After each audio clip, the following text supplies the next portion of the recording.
Hey everyone, how's it going? Amanda here, and today I'm back with my custom wood top for my Apex sit stand desk. If you guys haven't watched that video, make sure you go ahead and watch that as well, but today we're just going to talk about the wood top and how I did that. So we headed out and we checked all the local lumber stores, Lowe's, Home Depot, and we finally found this butcher block top at Menards. Now it doesn't fit in our SUV very well, but we did manage to get it in, and my little girl was quite okay with it. No children were hurt in making of this video. So here you can see the dimensions. It's a 36 by 72 by 1.5 inch thick piece of wood. And this is why I went with the Elite series of the desk, because it's gonna be pretty heavy on its own without even adding all my stuff on top. So to finish this table, I got wood conditioner. I read for this type of surface it's very important to get the stain to stick really well and cover it evenly. Then I went with some Jacobine, however you want to say it, stain, and then polyurethane, which don't use the polyurethane I have chosen that you see in this pic, which I'll explain why here in a little while. So I sanded this down with some 180 grit sandpaper just to remove any imperfections, make sure there was nothing that was going to catch on my clothes, just make sure I had a very nice even surface. Plus it allows for the stain and the conditioner to really sink in the wood really well. From there I just took an old t-shirt, old cloth, and wiped it down, removed all the sawdust and particles, and then applied my pre-conditioner. Now this is not a step everybody does, but I really wanted this to look nice, and I looked at some videos where you can see what it does with and without, and this is about an extra $11, but I went ahead and did it just so I could have this to look as nice as possible.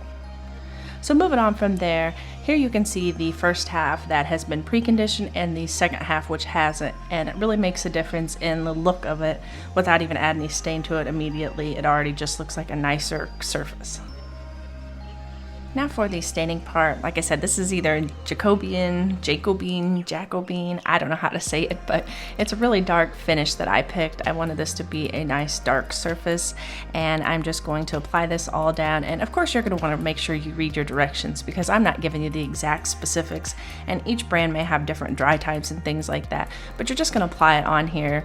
Mine said to let it sit 15 minutes and then start wiping it down, which I went ahead and just did a part of it so I could go ahead and show you guys. And here's what it looks like once we get the whole thing applied. You can see it's already really taken on a nice look and color tone. Now here's where you may want to do some of your own research. Here's what we started with, and in fact you can actually just cover this with some oil and be done if you don't want to change the color.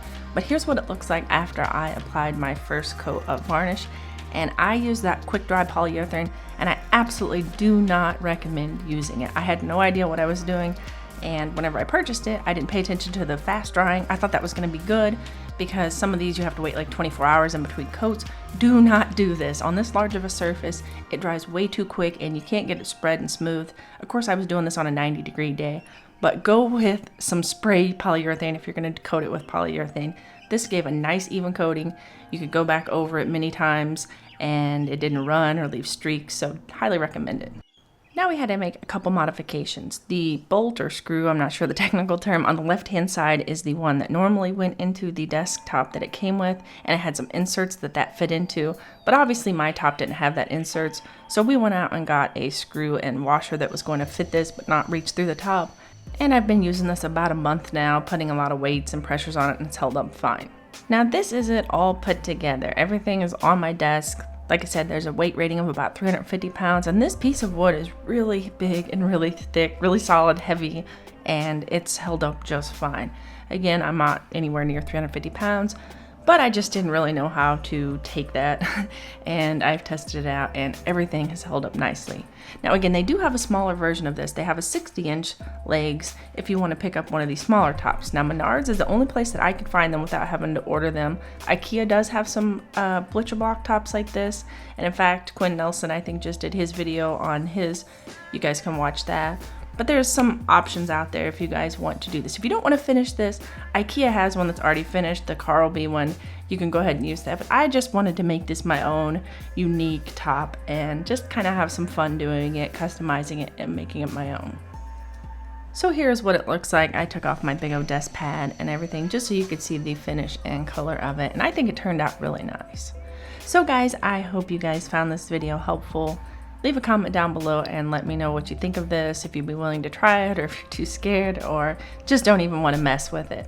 Thank you guys for watching, and if you like this video, please hit that thumbs up button. Subscribe if you're new to the channel, and I'll see you guys in the next one.